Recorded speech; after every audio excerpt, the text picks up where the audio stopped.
Flora. Anyone know the full name of Flora? Flora. Okay, you will see in the slides below. So today we will be using a fine-tuning GPT-2, but we will not use the whole GPT-2 model structure. We will be using a distilled version of GPT-2. And you will be trying to generate some text with GPT-2 with different strategies, such as different settings of temperature, different settings of top K, and so on. And at the end, we will try to fine-tune the GPT-2 with LoRa. Simply put it, LoRa is a shortcut for fine-tuning. Use much less memory to fine-tune, and we will be seeing the results after this. So first of all, I want to kind of record your memory from last semester, and just a fast recap. Can someone tell me what are the common learning objectives for a regression task such as text generation? Anyone remember what are the common learning objectives for a text generation task? Some text generation task we call that regression task. Anyone can remember? No. Yeah, for prediction. What are the common learning objectives mathematically? What I want is some terms from naming the lost function. Anyone recall what you have learned from last semester?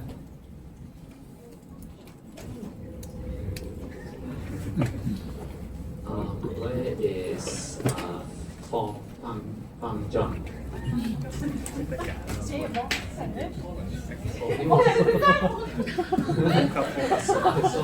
I saw him earlier. Okay, so the common learning objectives are try to predict the next word. It's actually hidden in the slides. It's called the mean squared error. So if you are trying to predict the text next text generation, what you're trying to do is mathematically optimize the mean squared error. Oh, there it is. Okay. So what are the common learning objectives for a regression task? Loss function is from, yes, is from the last semester.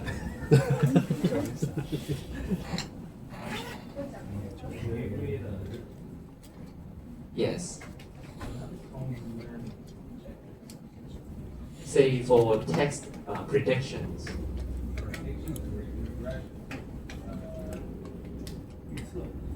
Start with M, start with mean. You can answer in Chinese if you can't remember the English name. To predict the miss 预测误差预测那个预测数据的误差。So, do you have any example in your mind? For example, we have 中文情况。没事，你用中文说。天气预报，不，然后比如说股市的未来7天的涨幅和。Okay. So these are the examples of regression, of course. But the term that I'm looking for is mean square error. Hold anything for mean square error? No? Okay. So maybe I would just Google it to kind of refresh your memory. Mean square error. Okay. 对。So recall this formula from last semester. Okay, so this is the mean squared error. Okay, so how the learning objective of this mean square error are being optimized? Okay, Fang Zheng, I will give you another chance. Yes.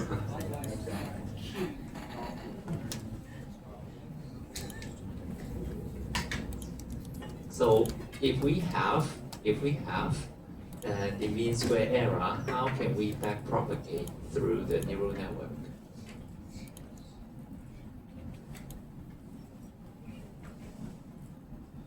So you remember backpropagation, right? Yes, okay, that's good.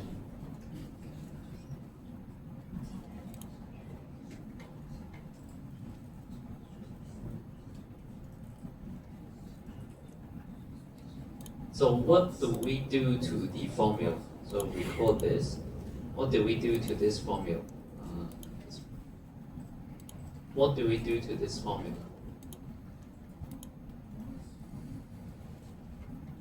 So between backpropagation and this mean square error, what do we do?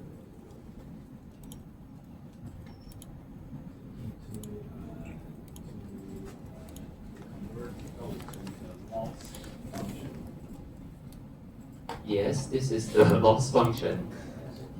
The hints are in the next slide.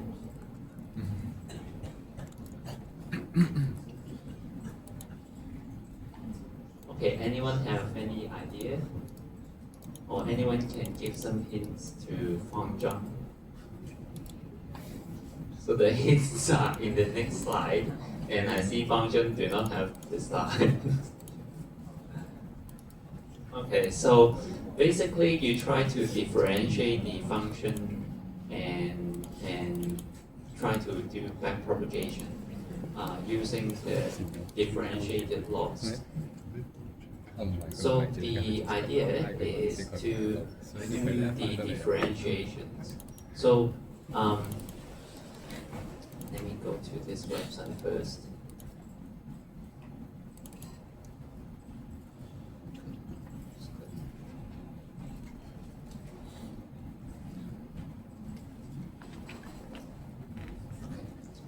So essentially,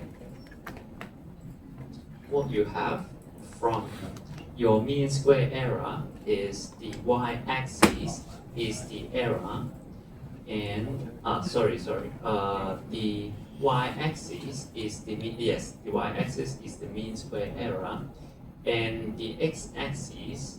What would, if the y-axis is the mean square error, what would the x-axis be?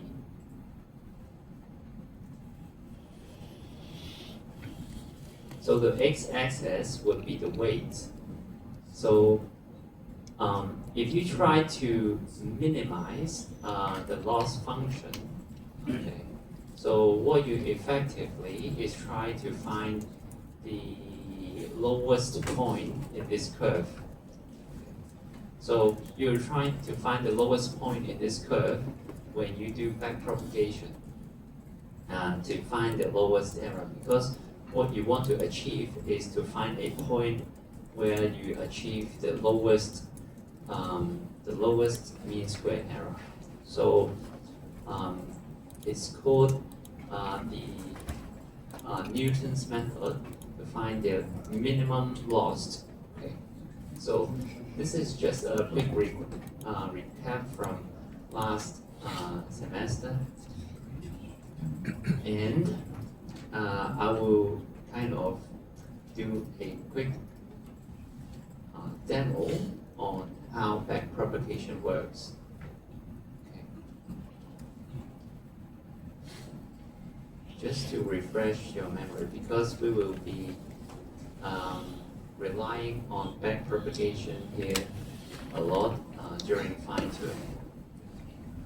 So essentially, this would be the loss function, and you will be trying, because the whole thing will be the loss function, and this is the output of the neural network, And what you're trying to do is to find a gradient that will effectively optimize the weight. So using the chain rule. So recall, you can do propagation with this simple graph. You can do backpropagation not only in neural network, you can also do backpropagation, say, using this computational graph. Have you all learned this in the last semester, backpropagation? If you heard of the term backpropagation, please raise your hand. Okay, good. Okay, so I will do it this way. Any one of you can explain backpropagation in here? I saw someone you put up your hand. Can you explain? If you try to do backpropagation, how to do backpropagation in this graph? Okay. So I see you raise your hand. I need some help. Anyone can help him?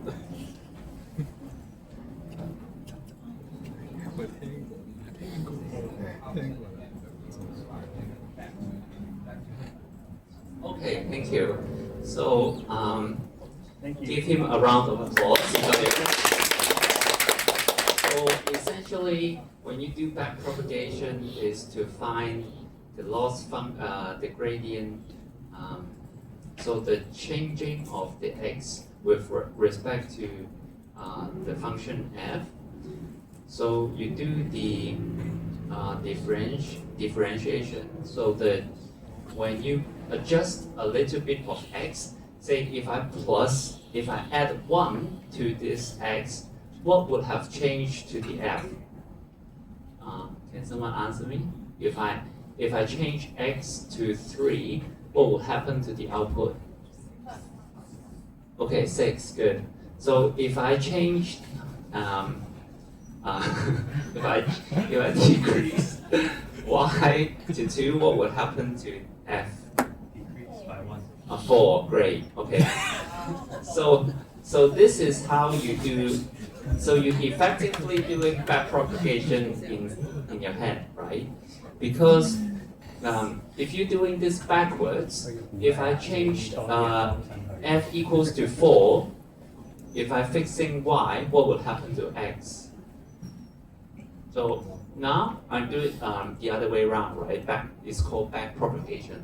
What you have just done is forward, right? If I change y into 4, this would be changed to 6. So if I do it backwards, if I set f equals to 6, what would happen to y if I fix x? No, it's 2. Okay. If I change f to 4, if I change f to 4, right, I have to change y to 2 if I try to fix x. Okay, so everyone understand this? Okay. So, but there is a proper way to actually do this instead of doing it on your head. The proper way is to do differentiation, is asking the question, what would happen what would be the formula of if I want to change a little bit of f, what would I have to change if I fix everything, I only have the chance to change x. So the answer is 1. So the formula for this relationship is 1, right? So if I add 1 to the this f, I would have to add 1 to, say, x. If I minus 1 in here, I have to minus 1 in here. So this is effectively what backpropagation is. This is the formal way to do it. So differentiate x plus y with respect to x would give you 1. So you can thought of it as a 1-to-1 ratio, right? And so multiplication is a bit challenging. if I do this exact same steps, I think you can do it in your head. If I want to change f to say 24, what do I need to change x? It's much more challenging, right? But you can still actually do it. So the proper way to do this is to differentiate x plus y, and the relationship between x and f is effectively the value of y. So if I want to change, say, 12, okay, maybe I will do it forward first. So if I change x to 4, I will get 16 in here, right? So if you work the other way around, if I want to change here to 16, the change is effectively a 4, and I have to divide the changes with y to get 1 and to add 1 in here. So you all see the logic in this graph, right? Okay, so okay, so let's get just a little bit more complicated. Is a neuron.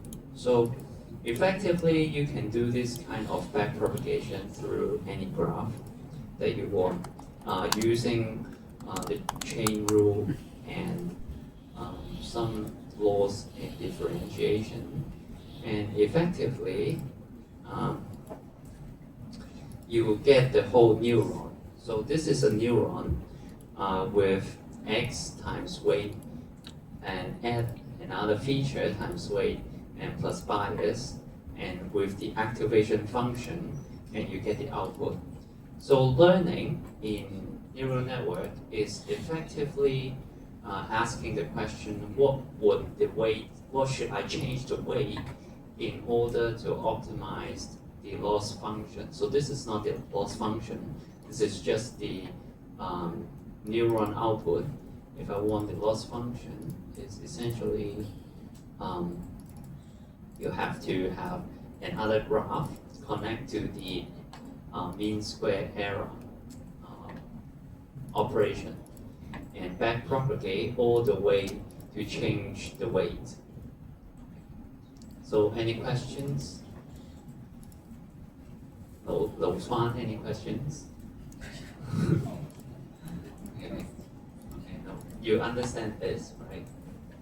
Okay, can you repeat? Okay, so I think you can repeat, right? In Chinese, okay. Oh, okay. So yes. Okay, so you can repeat.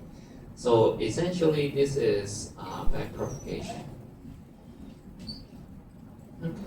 So these are just recap, and so maybe I will cut this out. Can anyone tell me how do the neurons related to matrix multiplication? So we taught matrix multiplications in the last lecture, but how neural network or one neuron related to matrix multiplications? So Fang Zheng. I don't know the Chinese meaning. Oh, okay. So the Chinese meaning for matrix multiplication 应该是矩阵乘法。矩阵乘法。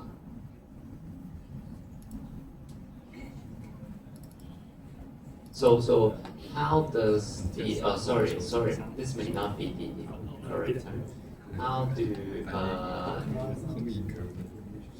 how do what we have discussed, so this one related to matrix multiplication. For single neuron, maybe you can do it. For single neuron, you can do it. So essentially,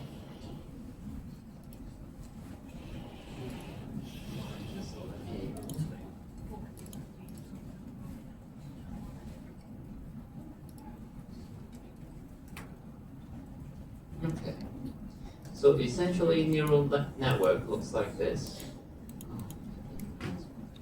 Neural network looks like this. You have a bunch of input X, and you multiply by weights in the middle and pass to the hidden layer and go to the output. And so you can view this as one neuron. So this is one neuron, and these are the kind of neural link and the neural output. So how do this related to matrix multiplication? Essentially, we try to group them using inputs and weights. So recall matrix multiplication is essentially a row multiplied the element of each row multiplied by the element of each column. Okay. So we can group them with something like this. So imagine these are the input. So the row are the input, the columns are the weights. If you do the input, the first input multiplied by the weight, and the second input multiplied by the weight, you get this output, correct? Okay. So these, if we arrange all the data in matrix in a row-like manner, you can arrange all the input for each row. So these would be the features. So this would be the first data set, and this would be the first feature of the first data set. So this element multiplied by this, and of course in the neuron you need to add the activation function and also the biases. Okay, I want to pause here for a bit so anyone does not follow.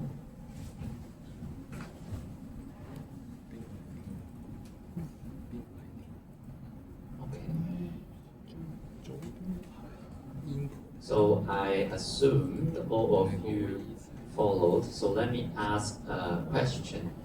So how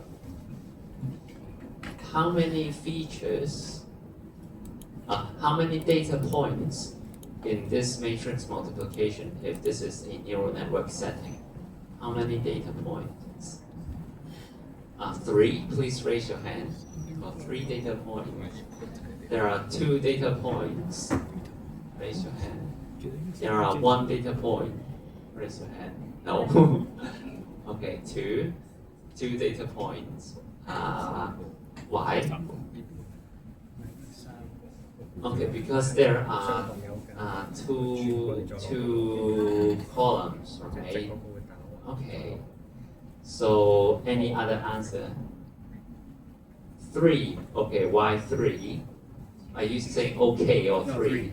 Oh, okay, 3. So why 3?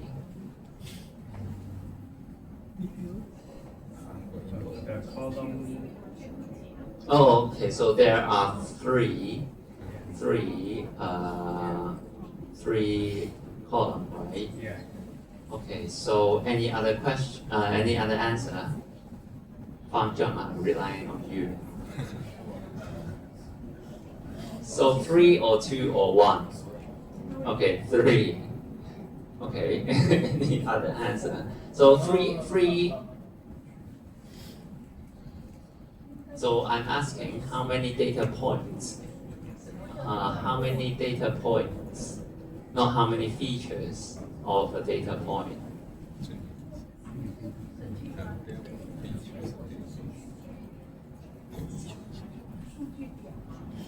对对对，数据点。Okay. 哦，加權。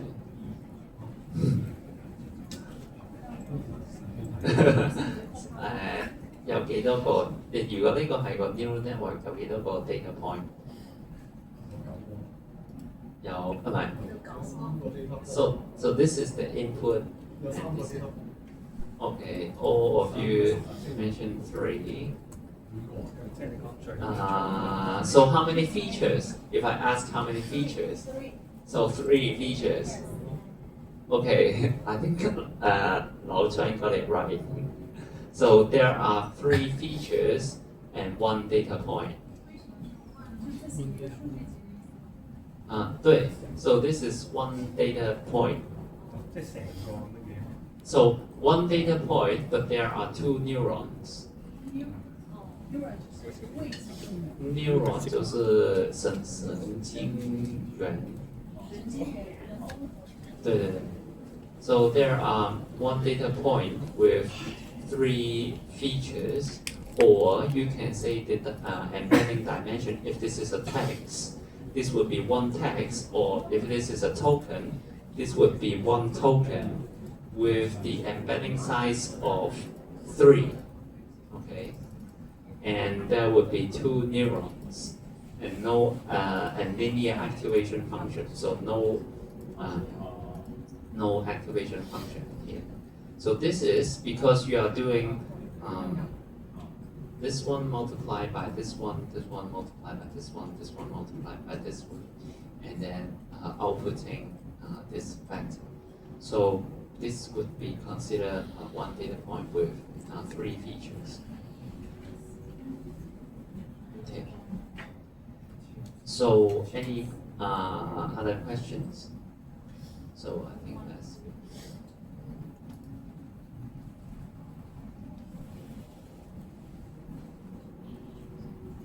Okay, so let me quickly go to the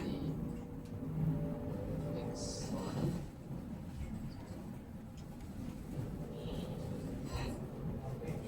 Okay, these are important because you will be using, you need to understand the data structure as well as what are the weights. So now we are doing a simple network forward and back propagation. So forward is quite simple. So we have this x input and this weight. So we multiply by this one by this one, we get we have 2 weights in here, and this is the target. And in here we are using the loss functions, computing the loss, and then back propagate backwards. So if you are not sure about how to do back propagation, you can simplify it with a computational graph rather than a matrix form. But by the end of the day, you will get this updating, this value to update the weight of the matrix. So effectively, at the end of the day, you will be changing the weight using these values. So these are the recap from the last semester. I just want you, all of you, remember what you have learned. Nothing new here. And I will also want to recap the tokenizer that we have learned. Anyone ran the code? No, no one ran the code. The tokenizer. So what happened if to the token per word if you increase the vocab size?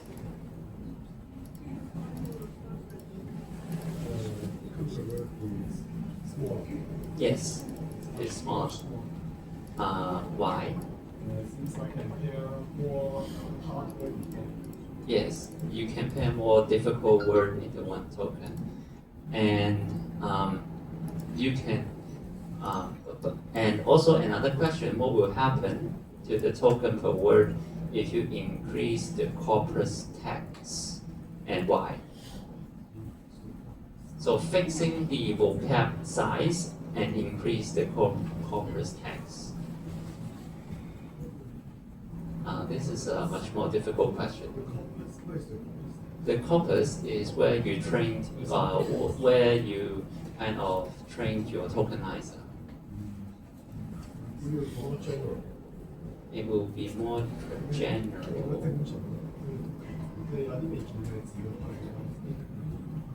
Yes. So he said the tokenizer will be more accurate. Anyone have any other guess? So what will happen to the token per word if you increase the corpus text?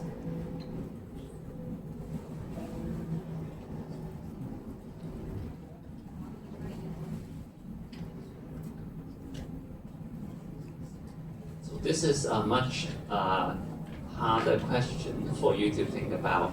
You need to think about how the BPE tokenizer actually works. If so I'm going to run the BPE tokenizer just to remind all of you how the tokenizer actually works.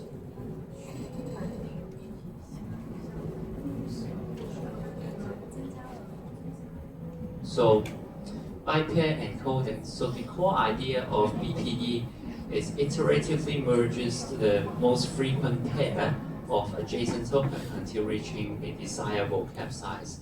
So it's a bottom-up approach. It builds the vocabulary from character. So if you try to run the algorithm, so initially we have we split the word into characters with an end of word marker. So this is essentially the end of word marker, and then we try to merge the most frequent pair.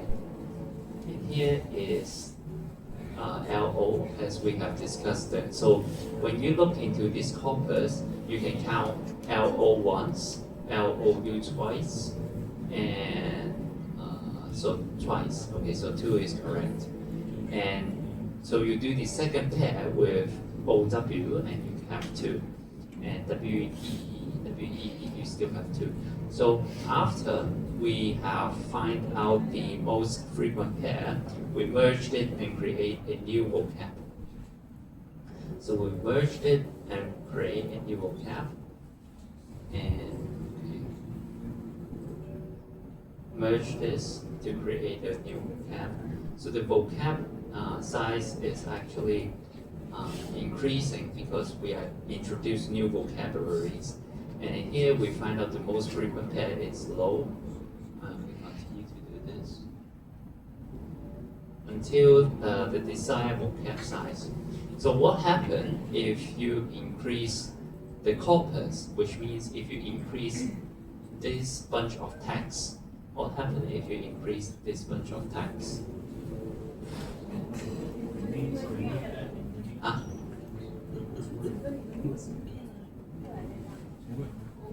Token remain unchanged. If you the corpus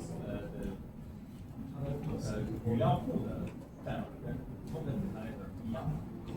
Yes, one suggests remain unchanged. I think that's possible. It's possible to remain unchanged. But it is more kind of you cannot derive what will happen to the token length, but you can say remain unchanged. Yeah, it may remain unchanged. Depends on what corpus if you are working on. So I hope you all to do some research on this. So what happened to the token per word if you increase this corpus size? Because this is very important. Like how large, if like how many data points that you need to collect for a sufficient good tokenizer, right? So 1 gigabytes, 2 gigabytes, you do not know, correct? I will give you a hint. So there is a paper doing this. So the effect of increasing corpus size, it claimed that it kind of did some tests over gigabytes of data. So you can see for 1 gigabyte of text, is the token covered is not that much, and it kind of increased and kind of plateaued in 250 gigabytes. So in here, it already reached 80% of the portion of common vocabulary. So I want you to have a think about what will happen if you increase the corpus size. Okay, so any questions? 所以它的那个整个的数据就会变大呀。整个数据变大。我讲的是整个数据变大呀。我想的是 token 不变。那你说我对？ Yes. 整个数据其实变大，但是说token每个对接是不是？ Yes. 他现在讲的他的问题就是，如果你的多可能变多可能少了，那你的整个就是他问的是这个数据变大之后，你的 token Okay, so Juan here raised a very good point that no matter what no matter what you increase the corpus size, it won't affect the vocabulary because they are the same words, right? Okay. Okay, so I will let you think about this if this is correct.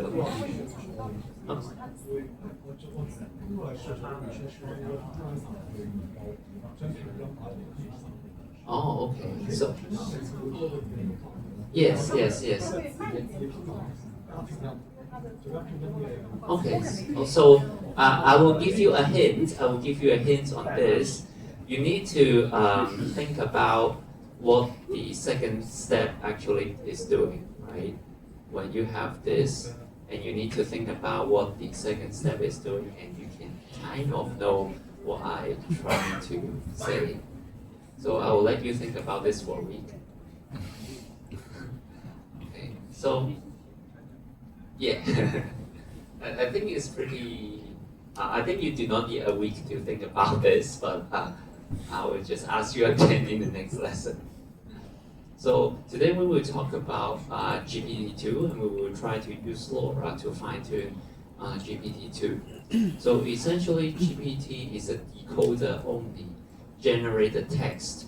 So may I ask, can you remember from last semester what is an encoder and decoder transformer? So yes. So what are the use cases of encoder and decoder transformer?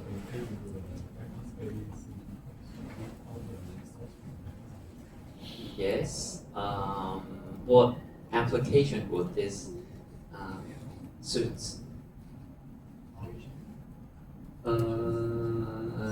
I'm thinking of. Oh, well, you can still do RAG with decoder only transformer, right?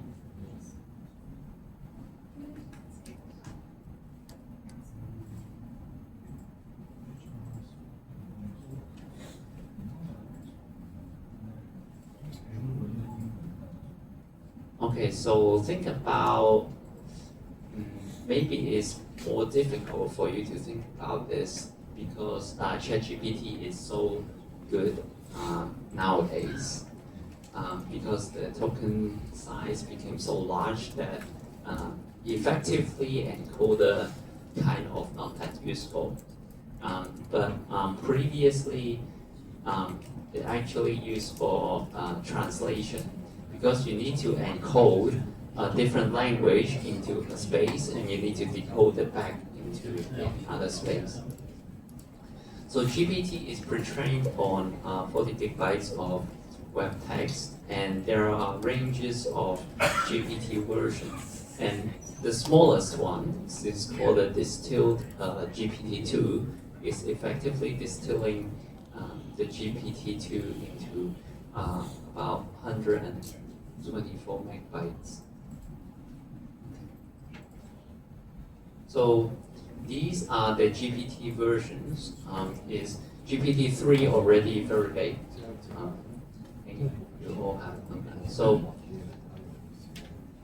GPT is also based on transformer, and I'm just going to skip through this. Hope that you can read this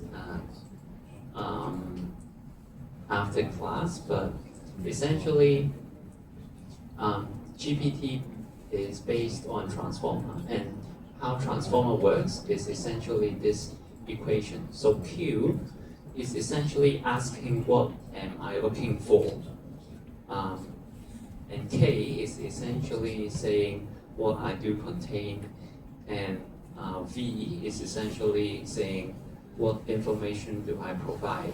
So for each text, it's asking for these three kind of questions. Each token asking for what am I looking for. So if it sees this word breakdown, it will try to ask a question. So breakdown is what words are kind of related to breakdown. And key is essentially for each word is showing out what do I contain. So maybe tries, I think tries kind of related to breakdown, and the value B is what information do I provide.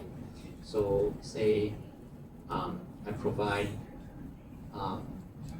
this kind of, so if I provide sufficient information and I can do the attention, so it's essentially linking the Q and is essentially linking the QK, which creates the attention and output some useful information. So let's see how this kind of analogy actually works.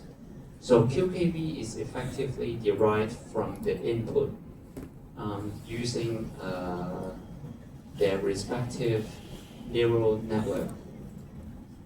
So essentially, it's a linear transformation in space. I'll use a very simple matrices, which essentially is identity matrix, which does not change the actual input. Okay, so this is how you get Q. So the input multiplied by a weight matrix equals the Q. So how many tokens are in here? How many tokens are in here?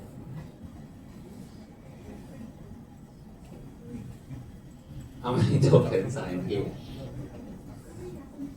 Yeah, yes, you spotted. I write down 3 tokens. So what's the embedding size? Yes, it's 4. So last semester, what's the embedding size of the default model that you have used? Okay, 4. Okay. So the default embedding size from the last course that I taught is 1,536. Yes. Okay. Good.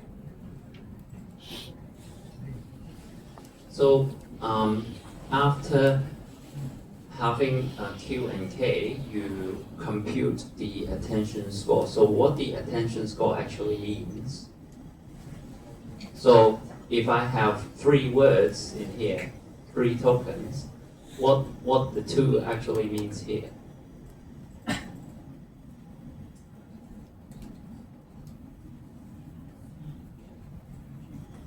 So I want to ask how to compute the 2 from the Q. Which column or which row do I need? First, second, or third? Okay, we did this last lecture. So it's the first row, right? First row, and the second column of this matrix.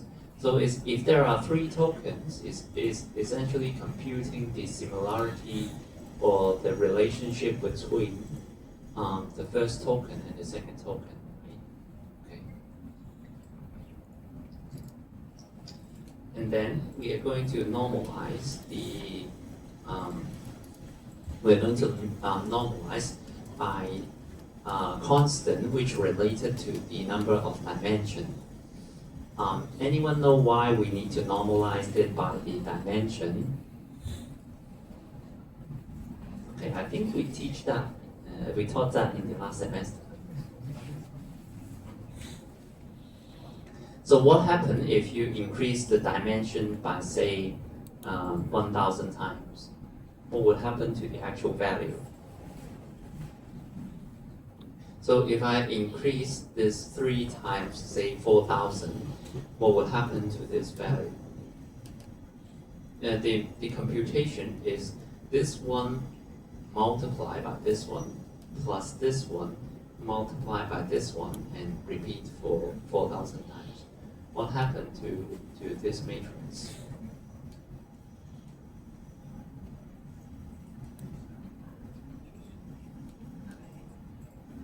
Okay, the matrix will, yeah, it's still 3 times 3, but what happened to the value of the matrix? Yes, it will be very, very large. Therefore, we need to divide by the dimension.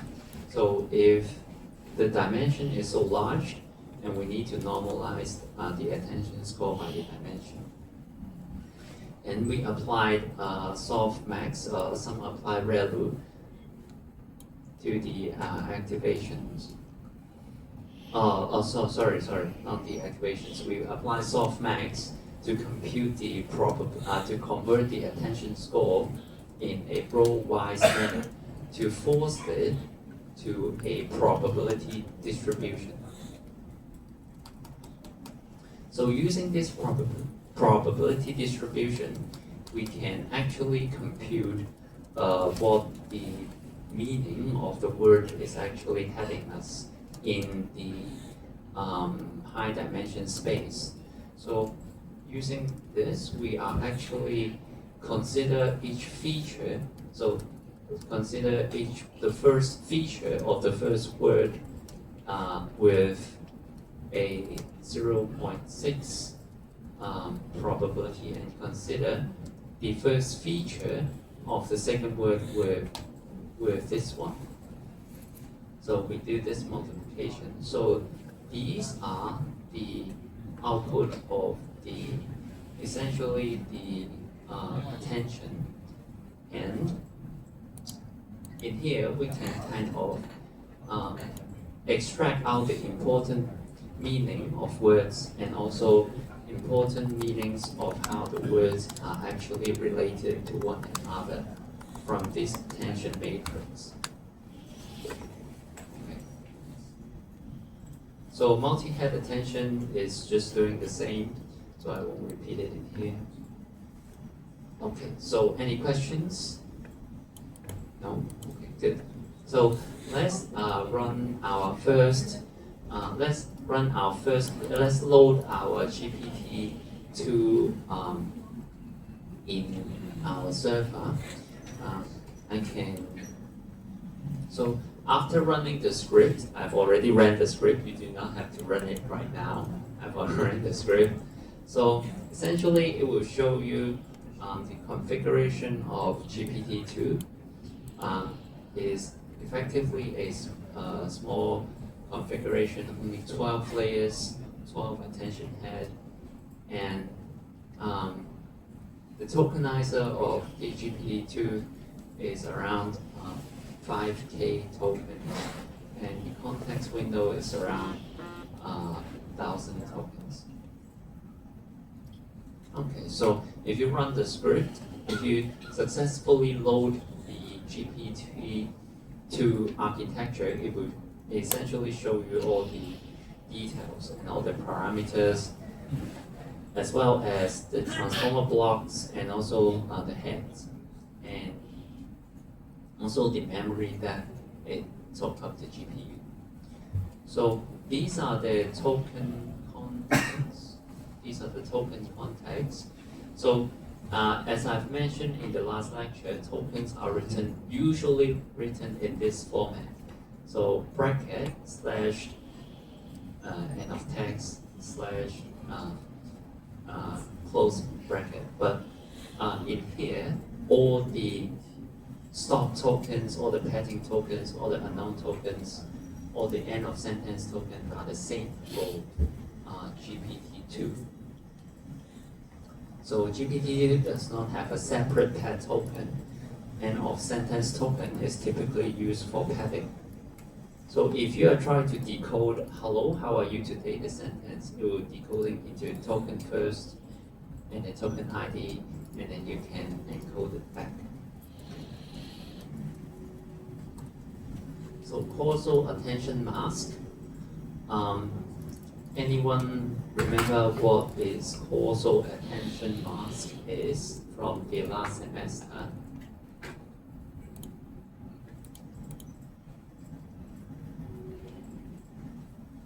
Okay, let me pick one. Okay, I will pick.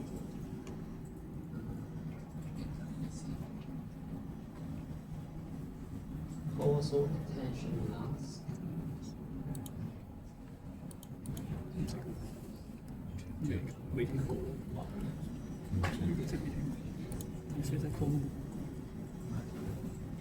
Okay, so I think we will discuss more about the causal attention mask later on. But essentially, the causal attention is essentially the predict next, the model try to predict the next word. So if the prediction, so if you input to the model and it will try to predict the cat, and we will try to optimize the loss with the actual data. So in order to train the neural network, you give the actual corpus, say the cat set, and you try to force the model to predict the set. So this is essentially the model learns, force the model to learn how to predict the next word. Okay, so in here we let the attention mask matrix go through. We pass it through this mask matrix in order to hide the information of the last part of the sentence. Okay. So here are just some basic examples of how to generate the next word token. If you run the first script, it will say once upon a time, and it will try to carry on blah blah blah blah blah blah blah. And in summary, the main points are that the current system that anyone spot any anomalies in these two in the second example.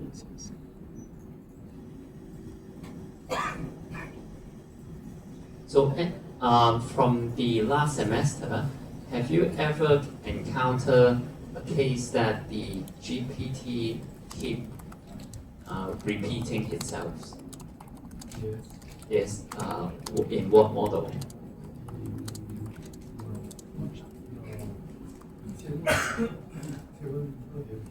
Okay, 1012. So thinking model.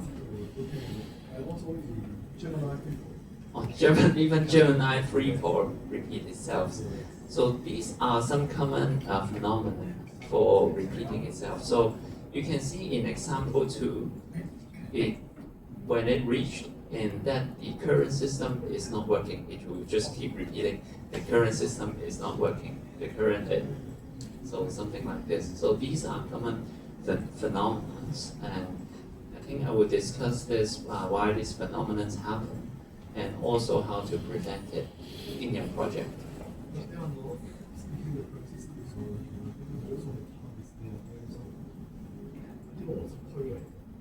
They forgot what they expected in the pictures, and they handled it out. Oh, okay. So it's a much more complex loop. It's much more. It's more than 10 steps.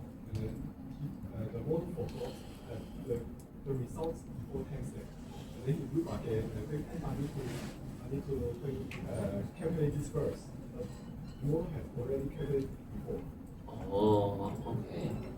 I think this is a problem with the prompt, with the agent prompt.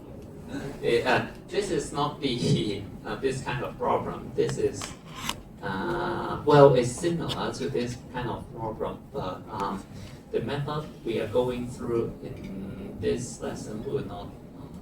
I think it can handle some, but I think for GPT-2 model, I think to GPT-2 model, it will kind of have this problem. Maybe not 10 steps because the context window is only like 1,000 tokens, right? So maybe not 10 steps. Okay, so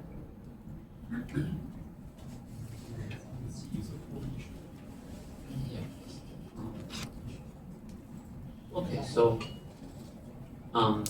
this is the complete structure of the GPT-2. So first is the token embedding, second is the positional embedding, third is the 12 blocks, and fourth is the final normal layer, and it will project back to the vocabulary.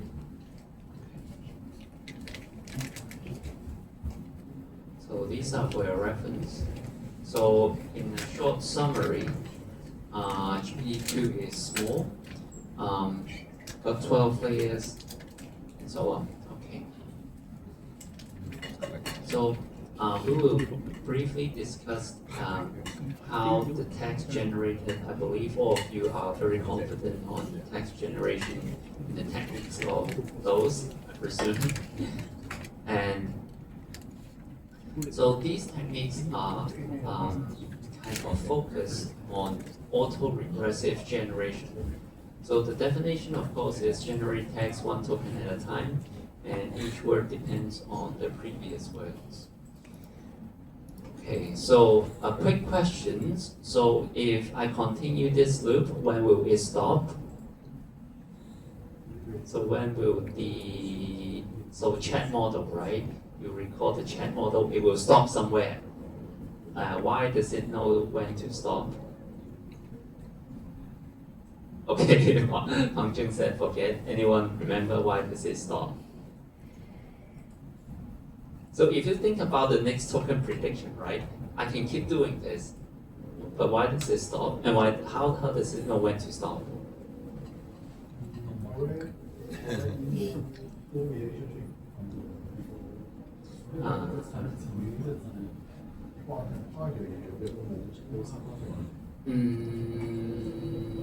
No, not this one. Actually, I've mentioned it in the last slide, previous slide. Anyone know when to stop? There are two conditions. Well, I will argue that it's there are two. Essentially, there is only one, but you can argue that there are two.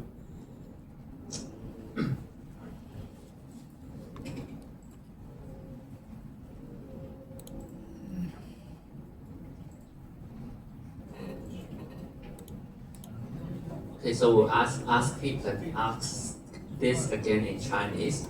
So, 为什么那个 model 会停滞生成下一个字呢？在 chatbot 里面。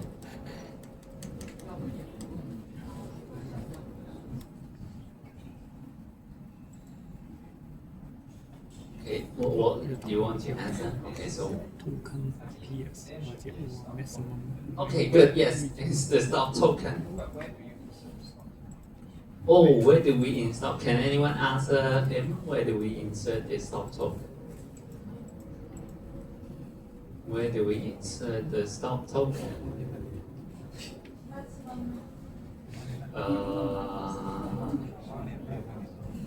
Where do we insert the stop token?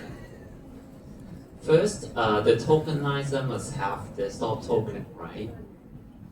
So you predefine the stop token in the tokenizer. This is the first step.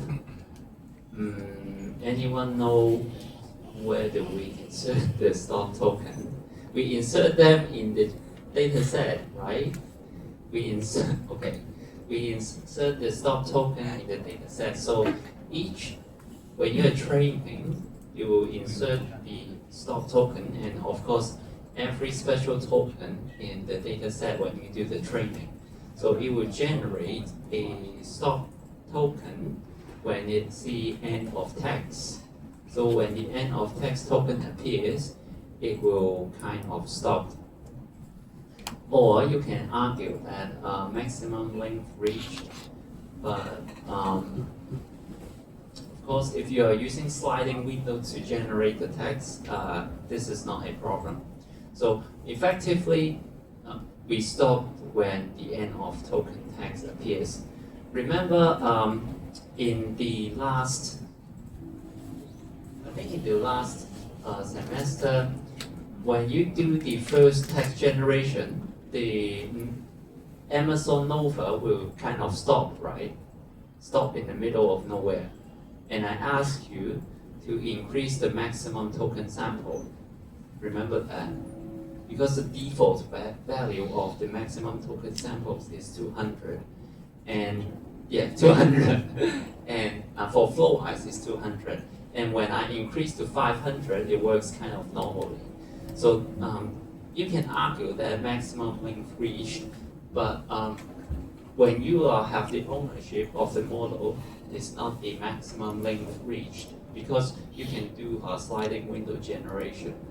And you essentially stop is when the end of text token appears. New model is 10 million. Yeah, very large. So here is the code to do some basic generation, text generation. So from PyTorch, from here, you can import the library called GPT-2 tokenizer, as well as the GPT-LM head model, and you load the GPT-2 to this model parameter, and also load the tokenizer.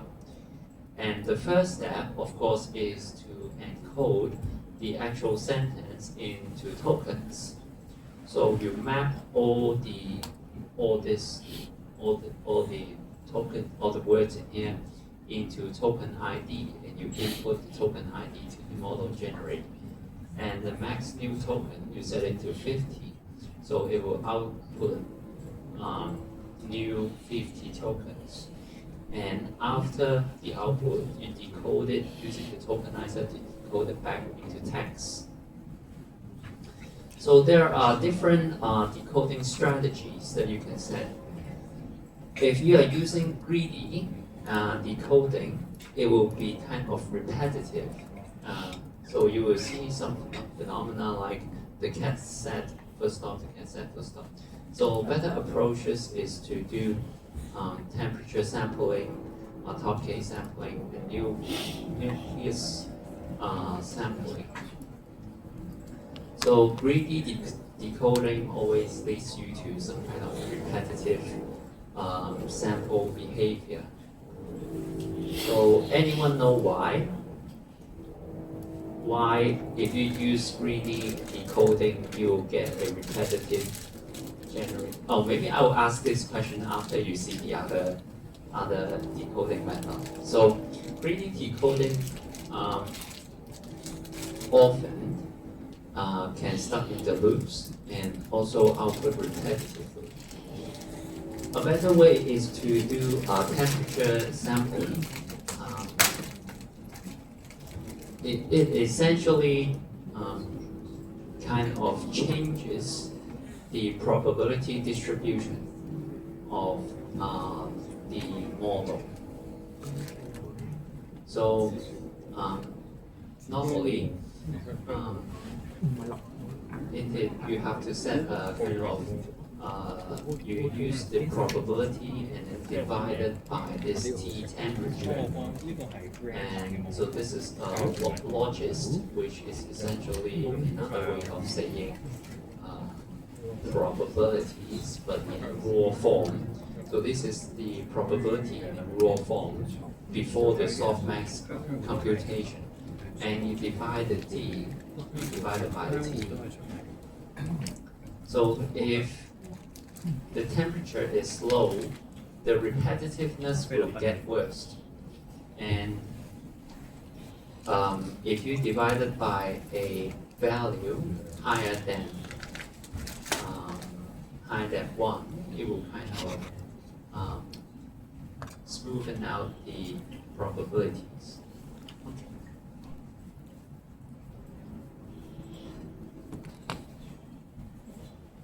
So these are just some examples of different temperature, and I will have a quick show of how actual temperature is. So if I set temperature is equals to 1, the distribution kind of look like this. If I set it to 2, the distribution kind of flattens out, and you can do a quick sampling. So if I force it to 0.1, the distribution gets very sharp. That's why sometimes it got kind of repetitive, because always kind of find a certain trajectory and it would kind of stuck in a loop.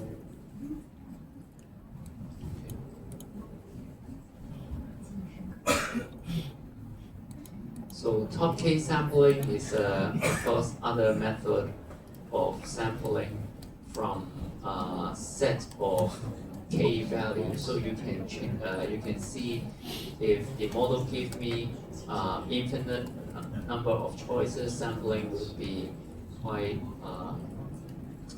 I would say, quite risky, because you do not know what you will sample. So a K, you actually change the distribution of sampling. Nuclear sampling essentially is very similar to K, but it has some kind of advantage of consider all the probabilities if it is higher than a certain threshold. So if the top P value is higher than this value, it will consider the next word as well. So in here, I need to be like 0.4 to consider the next word. 0.4 to consider the next word, and so on and so on. So it is focusing on the cumulative probability. And of course, you can combine all these strategies. You can use temperature, also top K, and also top P. So I think you can do this at home when you have some free time, is to combine all these strategies. So sometimes it's not about training or fine-tuning the model, it's about using different sampling strategies to do the text sampling. I think I did not cover the beam search here, but you can kind of work this out if you have spare time, because beam search is not technically inside PyTorch library, but it's often used because it's considered a trajectory of text. So what do I mean trajectory of text? It's essentially considering if I'm using this one, this sentence, or this sentence, or this sentence. So it is not just consider the probability of the next word, it will consider the whole sentence, the likelihood of the whole sentence. It will try to find all the trajectory of sentences. So, any questions before the break? Okay, so I will take a break here, and if you have any questions, please feel free to come up and ask.